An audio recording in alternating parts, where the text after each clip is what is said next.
우리 하나님 말씀, 우리 신약성경 로마서 1장 5절 말씀입니다. 우리 하나님 말씀, 우리 신약성경 로마서 1장 5절 말씀입니다.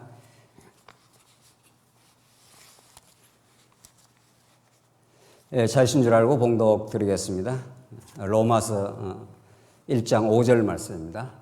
그로 말미암아 우리가 은혜와 사도의 직분을 받아 그의 이름을 위하여 모든 이방인 중에서 믿어 순종하게 하나니 너희도 그들 중에서 예수 그리스도의 것으로 부르심을 받은 자니라. 로마에서 하나님의 사랑하심을 받고 성도로 부르심을 받은 모든 자에게 하나님은 우리 아버지와 주 예수 그리스도로부터 은혜와 평강이 있기를 원하노라.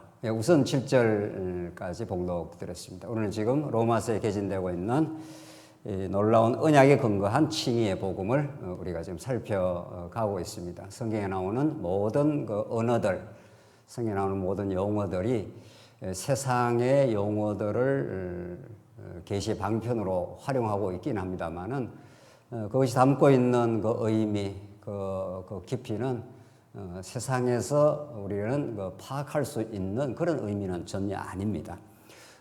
그것을 우리가 분명히 하고 확실히 할 때라야 성경 계시가 우리에게 가르쳐주는 그 하나님의 위대하심, 그의 살아계심과 그 능력, 그 은혜를 이 특별한 계시의 말씀인 성경을 통해서 확인할 수가 있습니다.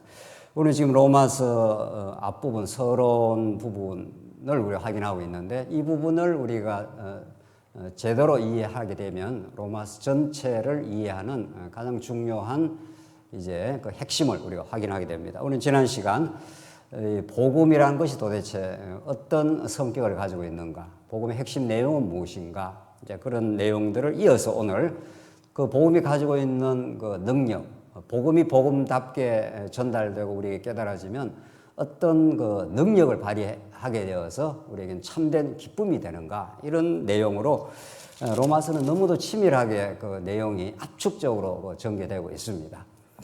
우리 지난 시간에 확인한 대로 복음의 그 이제 성격인데, 복음이라는 것이 인간이 이렇게 생각을 해내거나 상상할 수 있거나 예측할 수 있는 그런 범주가 아니다. 그것은 영원히 살아계신 하나님께서 그걸 작정하시고 당신의 그 크고 위대하심을 드러내시려고 하나님께서 계획을 하신 사건이다. 그래서 이 복음은 하나님의 복음이다. 이렇게 이미 서두에 그렇게 나와 있지 않습니까? 우리가 로마서가 얼마나 우리가 복음을 복음답게 깨달아가는데 또 교회의 가장 근간이 되는, 가장 기초가 되는 복음이냐 하는 것을 우리가 서론에도 확인했는데, 하나님의 복음이라는 겁니다. 이것이 어떤 인간이 구상해내거나 인간이 어떻게 파악하거나 이런 내용이 아니고, 당신이 영원 안에서 그 위대하심과 능력을, 그 은혜를 이미 계획을 해놓고 그걸 이제 드러내시겠다. 그 복음하는 그 헬라의 원어적인 의미가 유앙겔리온 하는 거, 유하는 것이 그 아주 좋은 소식 이런 뜻입니다. 왜 복음이 좋은 소식이고 우리의 기쁜 소식이 되느냐? 그걸 듣지 못하는 상태와 듣는 상태가 얼마나 다르냐? 이런 것들이 로마서에서 사실은 그 밝혀지고 있는 내용입니다. 우리가 복음을 듣는다 했을 때 그것이 얼마나 놀라운 기쁜 소식이 되느냐? 이런 것들을 로마서가 차근차근 이제 밝혀납니다. 그게 하나님의 복음인 거죠. 하나님이 도대체 어떤 분인가를 아는 것이 우리가 얼마나 근원적인 기쁨이 되는가. 그걸 몰랐을 때가 얼마나 비참하고 어둡고 정말 이루 말할 수 없는 그 고통과 죄악에 몸부림치는가. 이 현격한 차이를 이제 로마서가 전개를 해가고 있는 것입니다. 이 복음이라는 것이 이제 갑자기 예수님이 우연히 나타난 분이 아니라 옛적에 하나님께서 선지자를 통해서 약속하신 것이다. 그 약속이라는 게 하나님의 어떤 계획이 있는 거니까 하나님께서 메시아를 정말 이 캄캄한 죄악의 세상 가운데 세상의 빛으로 보내시겠다. 이렇게 하나님께서 무수히 약속을 해놓은 겁니다. 왜 약속을 하는가 하면 약속을 받는 사람으로 하여금 그 약속이 이루어지기를 간절히 기대하고 소망을 하라고, 그 약속이 오지 않으면 안 된다는 그 간절함을 갖게 하려고 하나님의 그 계시의 방법이 그렇다는 거죠. 하나님 약속 안 하고 그냥 주시면 됩니다. 그 놀라운 복음 혹은 놀라운 하나님의 선물, 그걸 그냥 주시면 되는 거죠. 뭘 약속을 하고 이렇게 시간이 지나가도록 그렇게 하시고 그걸 성취하느냐는 거죠. 이게 하나님의 그 드라마입니다. 하나님이 당신이 어떤 분인가를 우리들에게 아주 극적으로 놀라운 방식으로 또 그리고 그 깊이 있는 방식으로 깨닫게 하기 위해서 그런 방식을 취해 나가시는 겁니다. 그래서 아들에 관하여 약속하신 것, 이게 복음의 성격이라는 겁니다. 자, 우리 지난 시간 이제 아들에 대해서 이야기했지 않습니까? 아들이라는 것이 제가 여러 차례 이제 우리가 강조를 하지만은 우리 유교권 안에서의 아들 이런 개념하고 이렇게 털어버려야 되는 거죠. 그냥 아들을 갖다가 유교 우리 문화권에서 살아서 아들 하면 아버지로부터 뭐 이렇게 종속되어 있는 이런 뜻인 거죠. 성경이 말하는 아들은 그런 아들이 아니고 아버지와 동등한 권세를 가지고 있는 아버지의 영광을 그대로 담고 있는 똑같은 그 능력, 권위, 은혜 이 모든 걸 담지하고 있는 분 이런 뜻입니다. 그러니까 그걸 하나님의 아버지의 그 권능과 은혜를 아들의 방식으로 보여주겠다는 의미에서 아들입니다. 그러니까 성경에서 신약 성경에서 예수는 그리스도라 하는 게 가장 중요한 그 용어이고 또 핵심 복음의 메시지입니다만은 그하고 반불한 하나님의 복음의 표현이 하나님의 아들의 복음이라는 겁니다. 왜냐하면은 그것이 이제 쌍벽을 이루는 거죠. 복음을 설명하는데 예수는 그리스도다 하는 것은 구약적인 그 범주를 그대로 갖고 온 거죠. 그리스도라 하는 것이 선지자다, 이제 왕이다, 이제 그 제사장이다. 이런 그 삼직을 가지고 그들에게 기름 부음을 부었기 때문에 그걸 이제 통합한 분이 예수다. 이런 뜻이니까 그게 너무 중요한 거죠. 근데 이제 신약에서는 그 예수는 그리스도라는 방식으로 이제 신약 전체를 이제 끌어가긴 합니다만은 하나의 그 옆에 이제 동일한 가치의 복음의 설명 방식이 있는 거예요. 이게 이제 우리 아들이라는 거죠. 우리 지난 시간에 했지 않습니까? 그 아들에 관하여 성경에 미리 약속하신 것이라. 그래서 이 아들에 관한 약속의 내용을 우리가 구약 전체의 맥을 훑어가면서 늘 그 아들에 관한 복음이 구약에 어떻게 약속되어 있느냐. 이건 우리가 이제 이 로마서를 제대로 이해하기 위해서는 우리 성도님들이 딱딱 이렇게 짚고 알고 있어야 되는 거죠. 그 구약적 배경, 구약의 아들에 관한 복음에 대한 그 맥을 짚어오지 않으면 이 아들을 설명하기가 어려운 겁니다. 그러니까 구약의 선지자들 하여금 그 아들에 관하여 미리 약속하신 것이라. 그 아들이 이제 오셨다는 거죠. 그래서 우리가 이제 우리 이미 지난 시간에 이미 다 설명한 겁니다만은 이제 복습을 간단히 하자면 하나님의 형상으로부터의 그 아들에게 아들을 지었다는 거죠. 아담을. 그 아들과 동일한 방식으로 동일한 언약의 복음을 이제 아브라함에게 주고 다윗을 통해서 아주 가시적으로 보여준 겁니다. 구약은 아주 가시적이고 모형적이고 실제적인 어떤 그림을 통해서 보여주는 거죠. 그렇게 이방 대적들이 아주 못 잡아먹어가지고 이스라엘을 그렇게 군박을 하고 핍박을 가하고 아주 썰어버리려고 하고 그게 뭐 북이스라엘 위에 가면 아람, 아수르, 바벨론, 이집트 막 뺑뺑 둘러싸여 있습니다. 하나님께서 그렇게 해놓으신 거죠. 그러니까 하나님이 작정하신 나라, 아들을 보내주겠다고 한 구약의 배경, 이런 남쪽 유다를 썰지를 못한다는 거죠. 썰어내지를 못합니다. 그 아들로 이어지는, 특별히 이제 우리가 이미 아담부터 시작된 거지만은 구약에 우리가 아주 직접적으로 이제 다윗을 우리는 이야기했지 않습니까? 다윗을 통해서 하나님 나라를 이루고 네 아들을 통해서 이 나라가 영원히 망하지 않는다. 이게 다윗에게 그 언약을 직접적으로 주신 거니까. 그러니까 우리는 그 아들이라는 방식이 다윗 왕국으로 아주 현격하게 드러나는, 물론 그 이전에도 다 있는 거지만은 현격하게 다윗이 딱 왕이 되니까 이방 모든 나라를 다 제압하고 섬멸하고 평강의 나라를 이루지 않습니까? 솔로몬 하는 게 그 평강이란 말이죠. 다윗이 딱 왕이 되니까 그 다음 왕 솔로몬이 평강의 나라가 이루어진 거죠. 이게 이미 아담으로부터 이 약속된 하나님의 나라의 안식입니다. 하나님이 세우신 나라, 그 왕이 통치하는데 누가 그 나라를 범접하겠느냐, 이런 뜻입니다. 그 왕이 다스리는 나라에 참된 안식과 평강이 있다. 그래서 솔로몬이 다스리는 나라에 다윗 시대 40년, 솔로몬 시대 40년이 최고 절정의 나라를 구약에 있는, 그게 구약적 방식인 거죠. 그걸 하나님께서 구약에 자꾸 보여주는 건 진짜 이런 왕이 온다. 진짜 그 아들의 계보를 따라 참된 왕 중에 왕이 온다. 그 왕이 와야 이 땅의 모든 문제, 모든 슬픔, 모든 고통, 모든 몸부림, 어떤 죄악의 고통들이 다 쓸어버리고 섬멸해버리고 이 땅에 참된 평강의 왕으로 등장을 한다. 이 구약이 계속 지금 가르쳐 준 겁니다. 그 모든 구약의 약속들, 아들에 관한 약속들을 우리가 이렇게 구약의 배경을 삼으면서 오늘 이 복음을 읽는 거죠. 그래서 성경에 미리 약속하신 것이라 이 약속된 하나님의 아들의 복음입니다. 그래서 그게 이제 복음의 성격이고 바로 이제 복음의 내용을 이 아들에 관하여 3절에 관하여 말하면 그 아들에 대한 설명을 이제 한다는 거예요. 육신으로는 다윗의 혈통에 나시고 성결의 영으로는 죽은 자 가운데서 부활하여 능력으로 우리 지난 시간에 그 능력으로 하는 게 그냥 단순 부사구가 아니고 능력을 가지신 하나님의 아들로서 등장을 하셨다. 사망 권세를 다 철폐하시고 모든 인생의 죽음의 그림자 속에 지금 부들부들 떨고 언제 죽을까 두려워하는 거 아닙니까?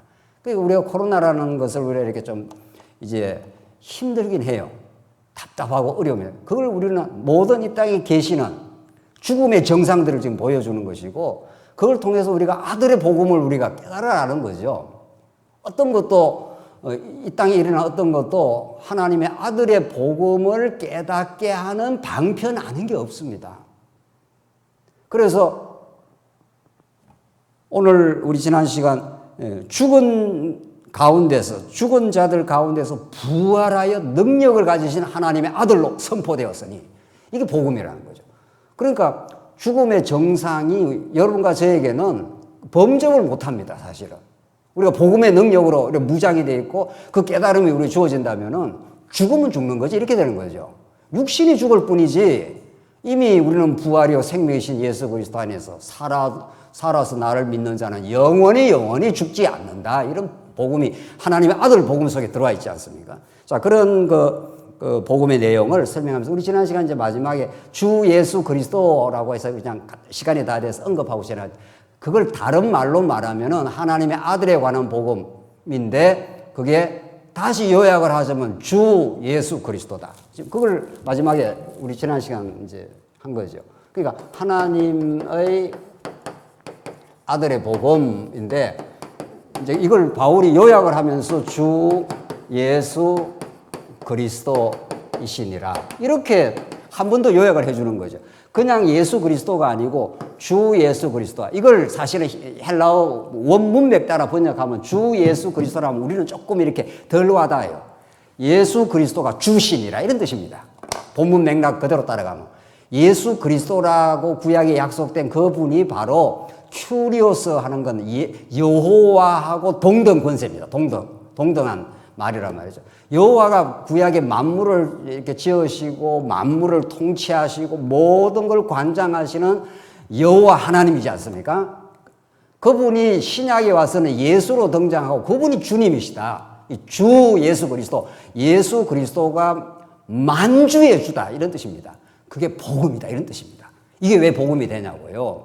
그러니까 이 만왕의 왕이고 만주의 모든 주권이라는 주권은 그분이 가지고 있고 이걸 이제 신약에서 바울이 아들의 복음 이렇게 해서 이제 이렇게도 설명했지 않습니까? 그 아들의 복음이라는 건 우리가 이제는 이미 약속된 아들의 복음이니까 이 아들의 복음을 사도 바울이 이게 설명을 해 나가면서 다윗의 혈통에서 나셨고 죽은 가운데서 부활하여 하나님의 아들로 인정되셨으니까 다윗의 혈통 이렇게 말했으니까 이걸 다른 말로 말하면 하나님 나라의 복음 이렇게 예수님이 바로 설명하신 대로 내가 아들로 왔는데 그 아들이 어떤 아들인가 왕의 권세를 가지고 왔다 이런 뜻 아닙니까?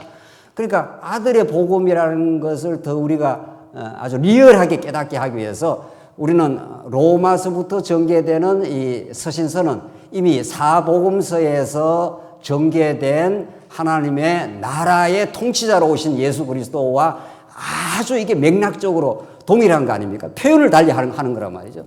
그래서 그 하나님 나라의 복음으로 오신 하나님의 아들에 관한 메시지다. 그것을 우리 다른 말로 말하면 주 예수 그리스도다. 지금 여기까지 했는데, 자, 여기서 한 가지만 더 이제 우리가 이제 로마서가 설명을 합니다만은, 로마서가 이제 크게 봐서 이게 서론이고,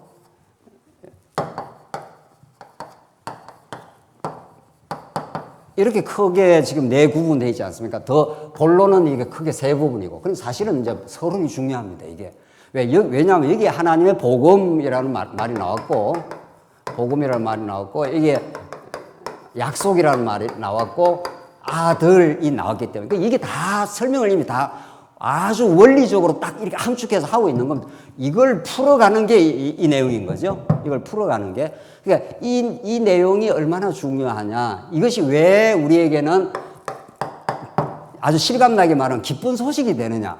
복음은 복음인데 우리한테 기쁨이 안 되면 그게 복음이 안 되는 거 아니에요. 복음이라는 그 원어 자체가 아주 그 복음이라는 게 좋은 소식 이런 거니까. 자, 이제 그래서 왜 좋은 소식인가 하면 이 복음을 듣지 못하는 사람들, 또 못 듣는 상태가 어떤 상태인가 하면 죄 가운데 빠져 있는 상태, 이런 뜻입니다. 죄라는 건 사단의 권세 속에 있는 상태, 죄의 종로로 다는 상태, 누군가가 지배하고 있는 상태, 이런 뜻입니다. 가짜 왕이 지배하고 있는 상태에서 진짜 왕이 지배하는 상태로 옮겨진 거, 이런 뜻입니다. 깡패한테 엄청 두드리고 맞고 어디 소굴 같은데 사로잡혀가지고 깡패가 하락하는 대로 해야 되고, 완전히 뭐 빠삐용 영화 같은데 보면 완전히 무슨 짐승 취급하듯이 그 죄수로, 그게 구약에 말하면은 그대로 400년 종살이하고 이런 상태입니다. 가짜 왕이 세상을 지배하고 있어요. 진짜 왕이 세상을 지배하지 않습니다. 지금 세상은 영적으로 보면은, 영적인 감각이 우리에게 오고 신앙의 감각이 온다는 건 이 현실로 안 보겠다 이런 뜻입니다. 현실을 우리가 직접 보긴 하지만 현실의 우리의 상태, 우리 영혼이, 우리 인간이 육신으로 지어졌을 뿐 아니라 영적인 존재니까 진짜 우리의 영혼, 우리의 정신을 누가 지배하고 있느냐는 거예요. 그게 로마서의 표현대로 말하면 불의한 가운데 가두어 놓으면은 죄악의 권세 아래, 율법 아래 이렇게 인간이 가두어져 있습니다. 그 상태에서 하나님께서 진짜 왕이 와서, 진짜 통치자가 와서 가짜 통치자를 몰아내고 안식과 평화의 나라를 건설해 주겠다, 이런 뜻입니다. 그러니까 복음을 설명하면서 왕이신 복음, 아들의 복음, 이게 아담으로부터 시작된 하나님 나라의 복음인데 그 아들에 관한 설명이 이렇게 쾅쾅 나가지 않고 이 로마서를 여기서부터 푸는 게 아니라 그냥 죄 가운데서 구원해야 돼. 이래 갖고는 본격적으로 설명이 안 된다는 거죠. 왜 그게 복음이야? 이렇게 로마서는 왕이 등장해, 이런 뜻입니다. 그 왕이 도대체 어떤 분이야? 온 우주를 창조하시고 특별히 그 우주 가운데 뽑아낸 하나님의 나라 백성들을 지금 통치하시고 보호하시고 그분의 통치 안에 들어가면은 가짜 왕을 쳐낼 수 있다, 이런 뜻입니다. 깡패 같은 가짜 왕을 쳐내고 진짜 좋은 왕, 우리를 다스려주는 왕, 성경이 말하는 대로 우리를 섬겨주는 왕, 이런 뜻입니다. 그 왕이 등장을 한다는, 그 이사야서에서도 왕이, 이제 통치하는 왕이 등장을 한다. 가짜 왕, 바벨론 왕이 너희를 지금 짓밟고 짐승 취급하고 개 끌려가듯이 끌고 가고 거기서 사람 인격적으로 대접 안 하고 이런 바벨론, 무지막지한 바벨론 느부갓네살 왕 같은 그 포악한 왕, 살려두질 않습니다. 아주 막 그냥 성전을 썰어버리고 말이죠. 두 눈을 다 뽑지 않습니까? 시드기야의 두 눈을. 그 아들이 직접 보는 눈앞에서 아들을 죽입니다. 이건 뭐 그 인간도 아닙니다. 그러니까 우리가 인간 같지도 않다 뭐 이런 말 쓰지 않습니까? 그게 바벨론 왕입니다. 그게 구약식으로 말하면 그런 잔인무도한 통치 속에 집어넣어 놨다가 이스라엘은 거기서 못 견디는 겁니다. 언제나 우리는 고향으로 돌아가나, 고토로 돌아가나, 이게 70년 포로 기간에 다니엘을 위시한 간절한 소망입니다. 하나님의 약속대로 우리가 언제로 고토로 돌아갑니까?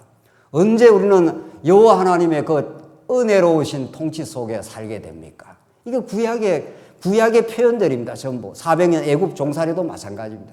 전부.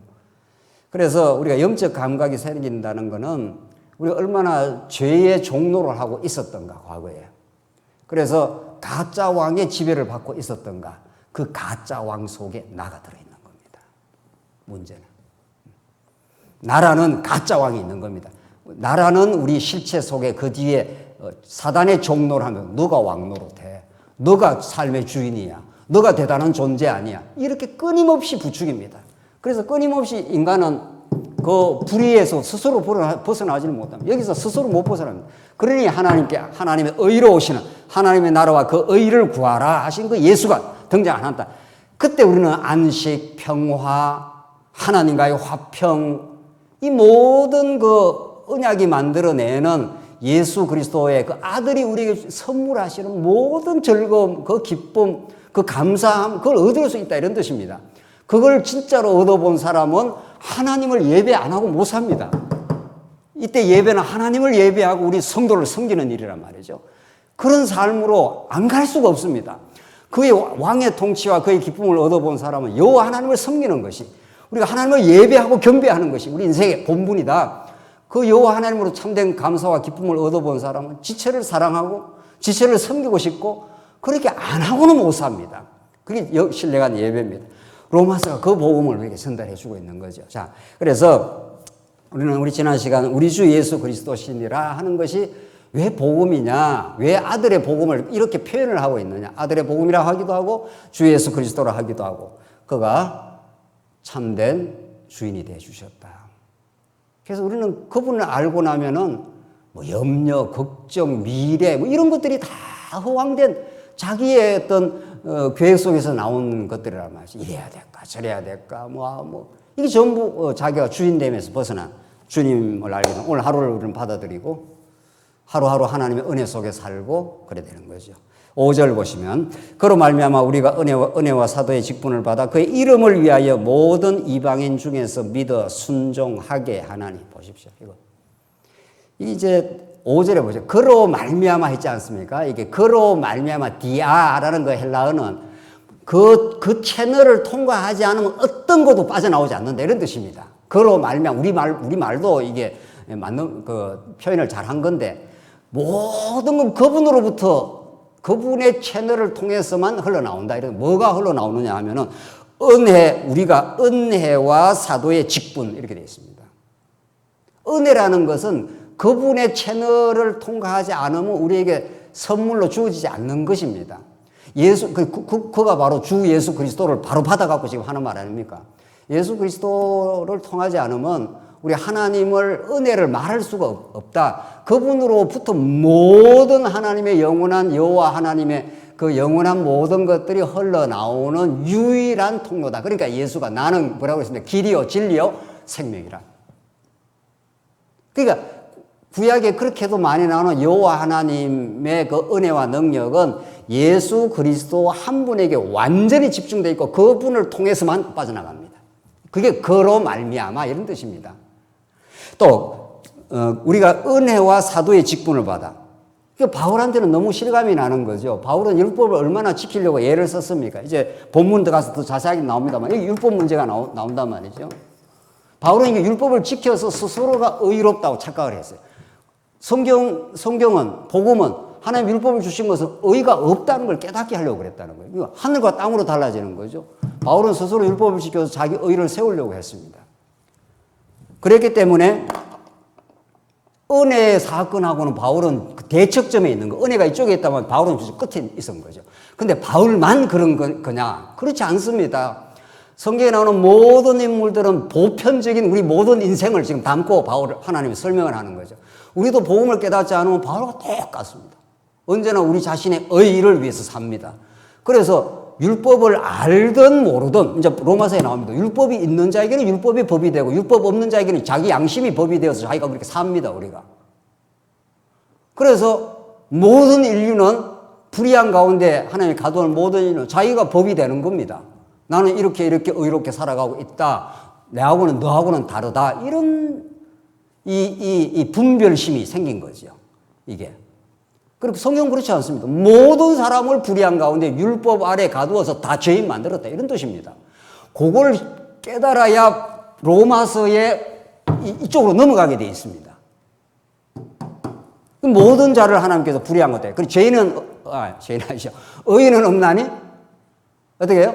나는 빼놓고 뭐 이런 거 있잖아요. 한 사람도 없다고 그럽니다. 그게 지금 하나님의 계획이었다. 왜? 우리 입에서 오로지 절대적인 은혜의 영광을, 예수 그리스도를 통한 여호와 하나님의 은혜를, 그 아버지의 은혜만을 우리 입에서 100% 찬양이 나오게 하기 위해서 이런 거죠. 0.0000001%도 우리의 의가 개입되지 않도록 하기 위해서 이런 뜻입니다. 이 하나님의 계획이었다 이런 뜻입니다.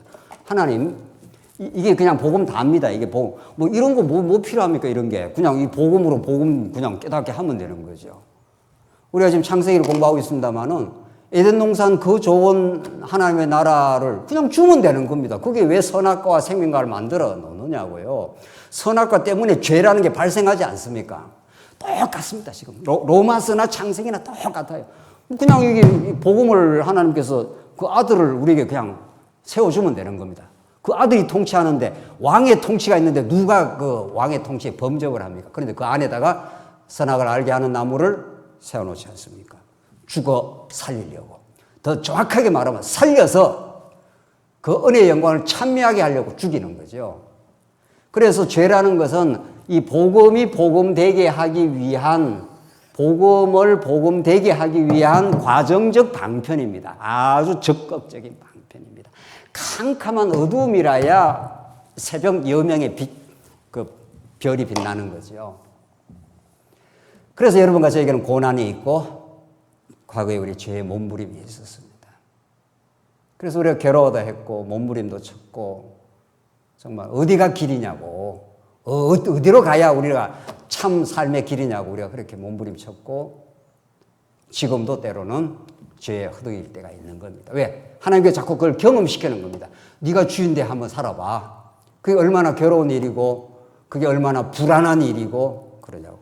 그래서 하나님께서는 은혜와 사도의 직분을 받아 모든 게 그 채널로만 옵니다. 예수 그리스도를 통해서만 은혜가 다가오고 사도의 직분이 다가온 거죠. 그 바울은 그래서 이건 정말 내가 율법 지켜서 된 일이 아니구나. 나의 의라는 건 하나도 없구나. 그걸 깨달아서 그의 이름을 위하여 또 왜 그렇게 하나님께서 은혜와 사도의 직분을 줬는가 하면 그의 이름을 위한 거라는 겁니다. 그분으로부터 나왔고 그분의 영광을 위하고 그러면 이제 이런 말을 하면은 그럼 인간은 뭐 아무것도 아니네. 뭐 다 그분이 시작하고 그분의 영광을 위해서 우리는 그러면 핫바지냐 뭐 이런 말 아닙니까? 우리가 언제 행복하냐고요. 언제 어떤 우리가 뭐 부모님이든 뭐 우리에게 은혜를 베풀어 준 사람 그 어떤 대상에 우리가 사랑하는 우리가 뭐 존경에 맞이하는 어떤 그 대상의 그 크고 위대한 만큼 그 인생이 행복한 겁니다. 그 현대인들의 불행은 찬탄하고 경외하고 예배할 대상을 상실한 겁니다. 그러니까 현대인들의 불행은 모든 게 다 시시해요. 모든 게 돈만 중요한 거죠. 이 처참하고 이 어두운 세상 가운데 정말 우리가 영원히 경배하고 영원히 찬양하고 영원히 노래 부르는 영원히 흔들 수 있는 깃발, 그게 복음입니다. 그래서 그의 이름을 위하여 그 이름이 얼마나 영광스럽고 은혜롭고 능력 많고 우리를 영원히 사랑하시는 분이라 그 깃발을 우리에게 주신 거예요. 여호와 니시 하는 게 그런 뜻이에요. 구약에 막 깃발을 흔들 때 우리 인생을 깃발을 흔들어야 되는 건데 무슨 깃발을 흔들어? 무슨 깃발을? 세상에 어디 저기 나가서 광화문에 나가서 깃발을 흔들어야 되냐고요. 그 가짜 깃발들 말이죠. 조금 있으면 다 사라질 깃발들 말이죠. 정권 바뀌면 또 사라지는 깃발들 말이죠. 우리가 영원히 부르는 노래, 영원히 부르는 이름이 있습니다. 그게 주 예수 그리스도입니다. 그분이 우리의 왕이 되어주시고 그분이 우리를 주어주셨기 때문에 우리는 영원히 그의 이름을 위하여 이렇게 되어 있습니다. 이게 되살아나는 게 교회입니다. 이게 살아나는 게 우리는 누구의 영광을 위해서, 그러니까 그분의 크고 위대하심과 그 놀라우심을 많이 알면 알수록 그분의 영광을 위해서 살 때 가장 행복한 겁니다. 뭐 우리 남편 최고, 뭐 혹은 뭐 우리 아버지 최고 이럴 때 그 자식과 행복한 거거든요. 인간이 다 그 흉내를 내는 겁니다. 우리 졸업식 할 때 말이죠. 이렇게 막 우리 부모님한테 걸어드리는 거 아니에요, 있잖아요. 자기가 공부해서 졸업을 했는데 왜 부모님께 그 영광을 돌리냐고요. 그 돌릴 때 가장 행복합니다. 그래서 그 이름을 위하여 이런 말이 다 그런 뜻이에요. 모든 이방인 중에서 믿어 순종하게 하나니 나오잖아요. 자, 이제 본격적으로 이제 믿음의 문제는 여기 이제 바울이 여기서 의를 설명하면서 여기 이제 믿음이 나오는데 이제 오늘 이 안의 내용, 이 서론의 내용이 이제 확대해서 계속 설명을 해 가는 거죠.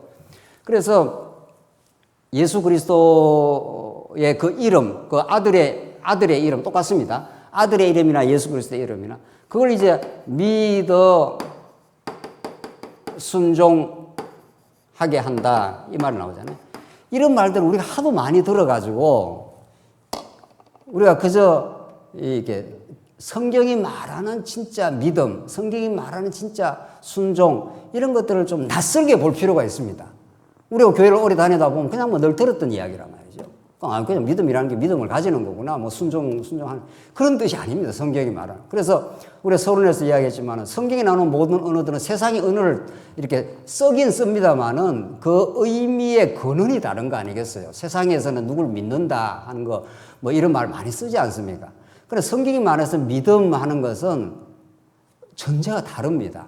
왕이 전제되어 있습니다. 그 아들이 이 우주를 창조하시고 지금도 다스리시는 그 아들이 전제가 되어 있고 그 아들을 아들답게 알 때 생기는 걸 믿음 그럽니다. 그러면 아들이 몰랐을 때는 어떻게 되느냐 말이죠. 그때 그 인간은 믿음 없이 못 삽니다. 뭘 믿어도 믿습니다. 존재 방식 자체가. 뭘 믿었을 거 아니에요. 누구를? 자기를 믿습니다. 그래서 우리가 하나님의 아들 예수 그리스도를 믿는다는 것은 이제 하나님의 아들을 알게 되면 우리가 믿어지게 되고 순종하게 되는데 그 아들의 복음을 모르면 무언가를 믿고 삽니다. 무언가를. 그렇잖아요? 그 무언가 속에 사단의 권세가 뒤에서 딱 꽈리를 털고 있고 죄악의 권세가 우리를 딱 지배하고 있고 세상의 가치를 우리에게 부여하고 있고 너 이거 믿어 이렇게 되는 거죠. 그 가짜 왕들을 쳐내는 작업입니다. 그 가짜 왕의 그 본질 속에 나라는 게 딱 들어가 있는 겁니다. 실제로는. 그래서 너희가 나를 따라오려면은 네 자신을 부인하고 십자가를 메고 너 자신을 부인하고 따라와. 이렇게 예수님이 말씀했지 않습니까? 그럼 무슨 말입니까? 예수님 따라가려면 자기를 딱 부인해야 되는 겁니다. 자기 부정을 한번 그치는 겁니다. 그러니까. 자기를 부정한다는 게 쉽지 않습니다. 어떻게 우리 자기를 부정합니까? 내가 뭔가를 한다고 생각하는데 말이죠. 그러니까 그 말은 예수님이 하신 말씀이고 그것이 성령이 오셔서 그 말을 성취를 합니다. 성령이 오셨다는 건 예수가 왕이심을 자꾸 깨닫게 하는 거니까 그러면 내가 뭔가 할 수 있고 내가 뭔가 대단하다고 하는 자기 믿음을 부인하는 과정을 거칩니다. 그래서 그걸 거치게 하려고 여러분과 제 삶 속에 복음도 깨닫게 하시고 고난도 주시는 겁니다. 우리는 삶에 고난이 오면 코로나라는 이 고난만 와도 우리가 꼼짝달싹 못하지 않습니까? 뭐 어디를 가려고 해도 뭐 무슨 계획을 세워도 아무것도 안 됩니다. 아무것도. 우리도 그렇죠. 우리 교회도. 뭐 중국도 가려고 했고 저쪽 했죠. 하나님께서 딱 어떤 브레이크를 걸어버리면은 내 계획이 하나도 실현 안 됩니다. 그래 하나님께서는 너가 주인이 아니지 하는 것을 이런 삶의 환경을 통해서 늘 깨닫게 하십니다. 사실은. 자, 그러면 코로나가 없어져서 막 움직이면 또 우리가 주인인가? 그것도 아닙니다. 그러니까 모든 게 주님의 주권에 달려 있는데 이 깨닫게 하려면 고난을 주셔버리는 겁니다. 돈을 잘 벌이다 돈을 못 벌이게 되면 고난을 주신다거나 건강하다가 아픈 어떤 고난을 주시거나 그러면 우리 스스로 뭐가 안 되는 겁니다. 그래서 고난은 하나님이 우리가 살아야 계시다는 방법인데 자기 믿음을 부정해버리는 거죠. 너 아무것도 아니야. 그래서 여기서 믿어 하는 건 내가 뭔가 의롭고 내가 뭔가 할 수 있다는 걸 하나님께서 딱 부정을 하는 사람. 그러면 순종하게 됩니다. 순종은 정말 이거는 인간적으로 어려운 겁니다. 순종이라는 건 내 계획을 반납을 하는 겁니다. 내 계획 당신 뜻대로 하십시오. 이런 뜻이란 말이죠. 그걸 우리는 못합니다. 그래서 내려놓음이라는 유명한 책이 있는데 내려놓음처럼 어려운 게 없습니다. 만약에 여러분과 제가 내려놓기만 한다면 모든 게 평화입니다. 사실은. 근데 자꾸 내려놓으라 그러면 못하는 게 인간이에요. 그러니까 내려놓으라고 이렇게 강조를 할 게 아니라 내려놓는다는 건 내가 이렇게 쥐고 있는 겁니다. 재산도 명예도 내 계획도 자꾸 쥐고 있고 그게 힘든 거죠. 우리는 내가 줄 게 하나도 없고 주님이 주신 것이고 주님이 이끌어 가실 것이고 그분이 알아서 하실 것이다. 이런 뜻 아닙니까? 그래서 믿어 순종한다는 건, 순종은 1차적으로 그분의 말씀을 경청하는 겁니다. 내 생각을 자꾸 이야기하는 게 아니라 그분이 뭐라고 이야기하시지? 그분이 어떤 분이시지? 도대체 지금까지 누가 인도해 오셨지? 이런 겁니다. 오늘 이 사태를 하나님께서 주신 이유는, 목적은 무엇이지? 그분을 깨닫게 하려고, 이런 뜻입니다. 그래서 우리의 판단, 기대, 우리의 소망을 다 내려놓게 하시고 그분의 일하심, 그분의 언약적 성취 사건, 그분의 능력, 거기에다가 우리의 모든 주파수를 맞추는 겁니다. 여러분들 주파수 라디오 맞추면 주파수가 안 맞으면 소리가 삑삑삑 소리 안 나지 않습니까? 딴 소리가 자꾸 난다는 거예요. 그분에게 주파수를 맞춘다는 게 바로 그분의 목소리를 듣고 그분의 일하심을 믿어지고 그분이 행하실 것이다, 이렇게 한 겁니다. 이 땅의 모든 삶의 모든 과정은 그분의 능력, 그분의 은혜를 배우게 하는 과정이란 말이죠. 이 땅에 어떤 것도 다 사라집니다. 결국은 다 없어질 겁니다. 그럼 왜 이걸 자꾸 경험하게 하느냐? 그분의 능력을, 그 아들의 복음을, 그 하나님 나라를 지금 실현하러 오신 그분의 능력과 그 은혜를 이 땅에 배워봐. 그래서 여러분과 제가 이 교회 생활도 하고 사회생활도 하고 때로는 갈등도 빚고 때로는 힘들기도 하고 모든 게 합력해서 믿어 순종하게 하는 것입니다. 네. 그 순종은 그분의 열매입니다. 그분이 우리 안에서 일하시는 방식입니다. 그래서 우리 말씀도 주시고 삶의 고난도 주십니다. 안 되잖아. 코로나 오니까 우리가 꼼짝도 못 하잖아. 아, 그분이 역사의 주인이시네. 그럼 그분 뜻대로 가는 거지. 그럼 그때라야 마음에 내려놓게 됩니다. 맞아. 그분이 하시는 대로 가지 뭐. 지금 이렇게 평생을 살아라 하면 어떻게 하겠어요? 3년 내지 5년 갈 수 있다고 합니다. 이게 이제 갈수록 심해지네요. 처음에는 뭐 한두 달 뭐 어떻게 하면 끝날라나 했는데 조금 지나니까 오늘 연말까지도 갈 수 있다고 그랬어. 글쎄요, 이게 연말까지 갈라나? 그러니까 이 불운한 소식이 한 1년도 갈 수 있다고 그랬는데, 뭐 얼마 전에는 전문가가 나와서 백신 나와도 필요 없다는 거예요. 백신 나와도. 이게 3년 내지 5년쯤 가면은 우리 다 그냥 끝날 겁니다. 그럴 수도 있는. 3년 내지 5년이 아니라 예수님 오시면 다 썰어버립니다. 아주. 이게 어떻게 될지 모릅니다. 그럼 우리는 그럼 3년 내지 5년 동안 아무것도 안 하고 그냥 답답해 사는가? 그게 아니라는 겁니다. 예수 믿는 사람은 믿어 순종하게 하시려고 그분의 아들 되심을, 그분의 왕권을, 주권을 배워가라고. 그래서 우리 예수 믿는 사람은 광야의 이스라엘 백성들이 얼마나 그 답답하고 어려운 길들을 갔습니까? 그러나 그때마다 하늘에서 만나를 내려주시고 내가 여호와니까 내가 이끌어가. 범죄하고 힘들었을 때 성막에 불러 모으시면서 또 그 은혜를 가르쳐 주시고 하나님께서 이스라엘 백성들 언제나 동행하셨습니다. 여러분과 저를 언제나 함께 하십니다.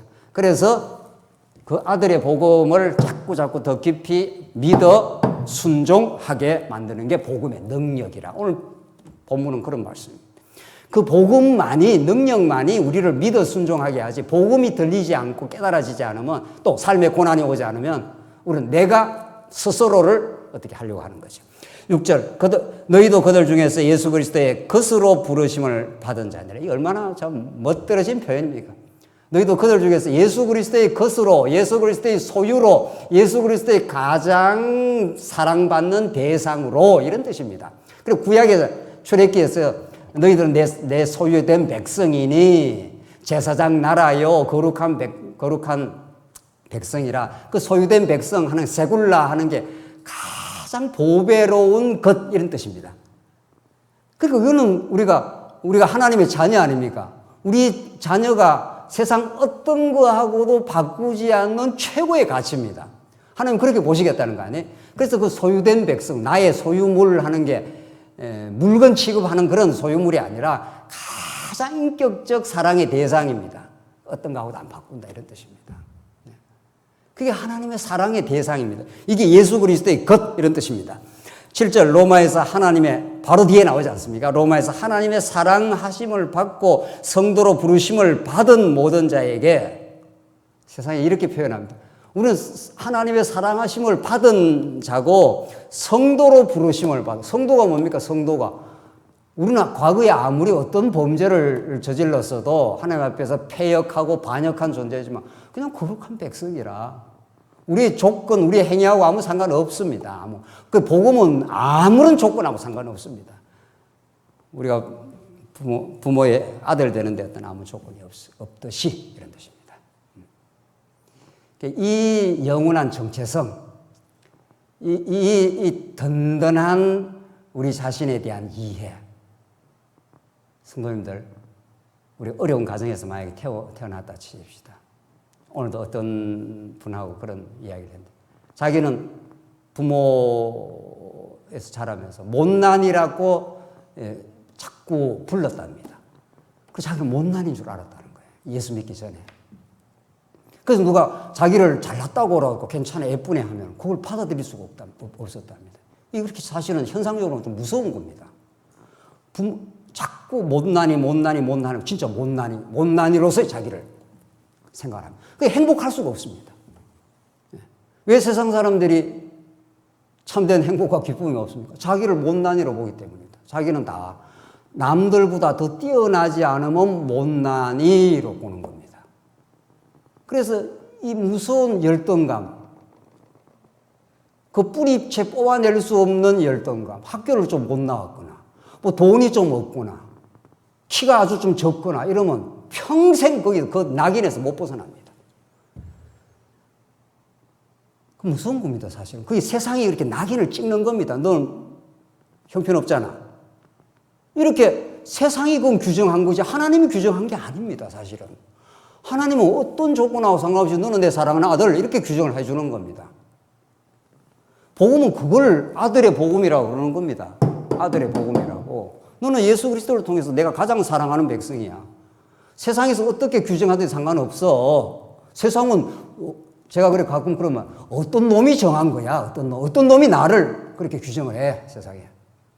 하나님이 나를 하나님의 자녀라고 부르는데 그 세상은 잘났다, 못났다, 미인이다, 추인, 못났다, 미스 코리아 진이다, 서운이다. 누가 규정한 거야, 누가. 부모 눈에는 자식이 최고예요. 누가 지멋대로 규정해서 못났다, 잘났다, 1등이다, 2등이다, 그걸 규정하냐고요, 세상에. 그렇게 규정이 되는 겁니까? 우리 귀한 자식들이 학교 가서 공부 못하면 그렇게 바보가 되는 겁니까? 아니에요. 우리 부모는 네가 학교 가서 공부를 좀 했다. 너는 나한테 최고야. 이게 정상적인 사랑의 가정에서 자녀에게 대하는 태도입니다. 정상적인 우리 기독교 신앙이라면 하나님이 우리를 그렇게 보시는 거죠. 하나님의 사랑을 받고 성도로 부르심을 받은 모든 자에게 이런 뜻입니다. 이게 우리를 규정하는 정체성입니다. 세상에 어떤 조건하고 상관없다는 거죠. 하나님 우리 아버지와 주 예수 그리스도로부터 은혜와 평강이 있기를 원하노라. 그분으로부터 은혜와 평강이 내려오길 원하노라. 그러면서 이제 8절, 우리 오늘 시간이 다 되겠는데 8절로부터 지금까지 설명한 이 복음, 하나님의 아들에 관한 복음, 그분으로부터 은혜와 모든 사도의 직분이 내려오는 것, 그분답게 알 때 믿음, 순종이라는 말이 설명이 된다는 것, 믿음, 순종이 가장 평화의 길인데 그분을 인정하고 살아가는 거니까 범사에. 그러면 모든 게 다 평화로운 거죠. 그래서 그런 복음을 복음답게 깨달으면 우리 이제 다음 시간에 이제 하겠는데 복음은 우리를 냉랭하게 하거나 하나님 다 하게 하시니까 뭐 할 때 되면 하겠지. 이건 복음을 깨달은 게 아닙니다. 논리를 알은 거지. 논리를 알은 거지. 하나님이 논리도 사용을 하셔요. 성경은 논리적이니까. 그렇잖아요. 성경 앞뒤가 다른 그런 말을 하지 않으니까 논리적 일관성을 우리가 얼마나 많이 강조를 했습니까? 그건 중요한 거예요. 그러나 복음은 그렇게 논리로 환원될 정도의 그렇게 빈약하거나 그런 말씀이 아닙니다. 왜냐하면 복음에 대해서 우리가 지금까지 우리가 확인했다면은 복음을 복음답게 깨달으면 뭐가 터져 나오게 돼 있습니까? 복음을 복음답게 깨달으면 바울이 오늘 그 표현을 하듯이 내 아들의 복음을 들으면 이 복음을 너희들과 간절히 나누고 싶다. 그래서 이 복음을 나누고 싶은 간절한 열망이 생기게 되어 있습니다. 왜? 너무 좋은 거니까. 깡패한테 붙들려 갔다가 집으로 돌아왔다 생각해 보십시오. 깡패가 저 안에 하나 더 잡혀 있다고 생각해 보라고요. 어떻게든지 구해내려고 할 겁니다. 어떤 수단 방법을 통해서도. 거기다 우리 형제가 거기 빠져있다 생각해 보라고요.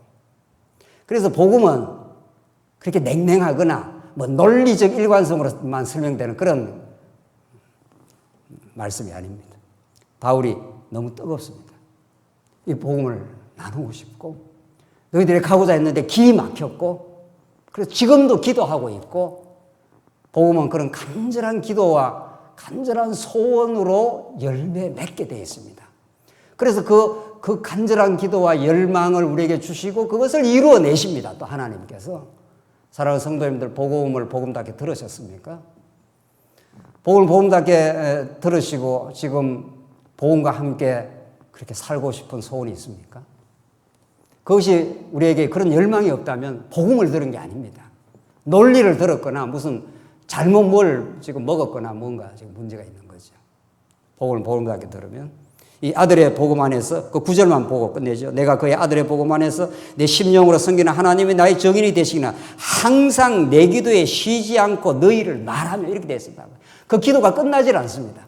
복음을 나누고 싶은 그 대상이 가슴에 품어져 있고 그게 중국이 되든 우리 이웃이 되든 우리 자녀가 되든 말이죠. 우리 주변에 어떤 사람이 되든 저 사람 만나기만 만나면 이건 나누어야지.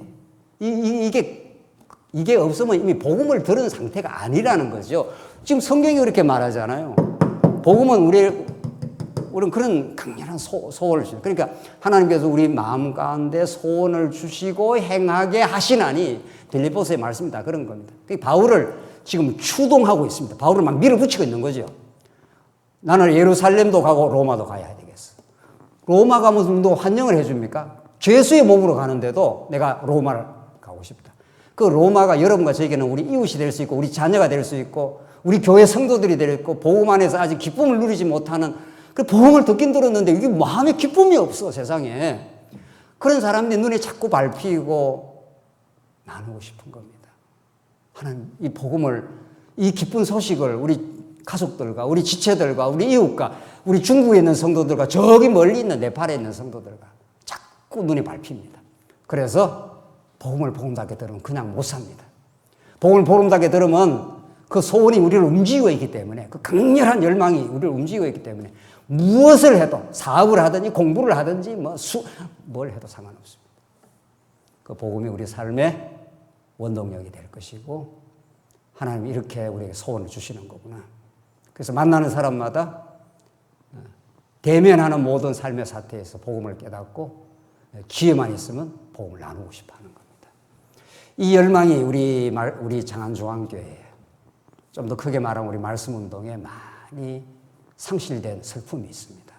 복음을 들었는데 이게 복음을 들은 건지 말이죠. 논리를 들었는지.